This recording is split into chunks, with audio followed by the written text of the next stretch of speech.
எல்லாமே என் விதியில எழுதப்பட்டிருக்கு. நான் எவ்வளவு சாப்பிடுவேன், நான் எப்ப இறந்து போவேன், நான் நல்லவனா கெட்டவனா, சொர்க்கத்துக்கு போவேனா நரகத்துக்கு போவேனா, எல்லாமே என் விதியில இருக்கு அப்படின்னா எனக்கு எதுக்கு இங்க ஒரு வாழ்க்கை, நான் எதுக்கு இது வாழணும், விதிப்படிதானே நடக்கும் அப்படின்னு நம்மள பெரும்பாலான மக்கள் கொஸ்டின் பண்றாங்க. பட் ஒரு முஸ்லிம் விதியை நம்பிதான் ஆகணும். ஏன்னா நம்பிக்கையின் தூண்கள்ல விதியை நம்புறதும் ஒன்னா இருக்கு.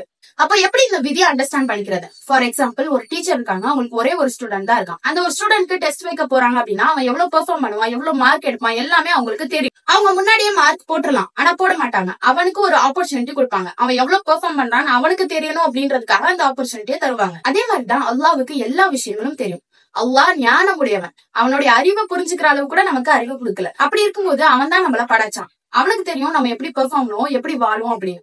அதன்படி விதியை எழுதிட்டான். ஆனாலும் கூட நமக்கு ஒரு ஆப்பர்ச்சுனிட்டியை கொடுக்குறான் அல்லாஹ். அந்த விதியை கூட நான் மாத்துறேன் எப்போ அப்படின்னா, நீ மனசார துவா செய்யும் போது, நீ என்கிட்ட கேட்கும் போது அந்த விதியை கூட நான் மாத்தி எழுதுறேன் அப்படின்னு அல்லாஹ் சொல்றான். இஹ்தின ஸிராத்தல் முஸ்தகீம், எங்களை நேரான பாதையில நடத்து அப்படின்னு நான் உள்ளபூர்வமா கேட்டேன் அப்படின்னா கண்டிப்பா அல்லாஹ் எனக்கு அந்த கைடன்ஸை கொடுப்பான். ஈவன் என்னோட விதியில நான் கெட்டவனா இருக்கேன் அப்படின்னு இருந்தா கூட நான் இதை உள்ளபூர்வமா நான் அவன் கிட்ட கேட்கும் போது அவன் எனக்கு கைடன்ஸ் கொடுத்துட்டான் அப்படின்னா அந்த விதியவே மாத்தி எழுதுறேன் அப்படின்னு அல்லாஹ் சொல்றான்.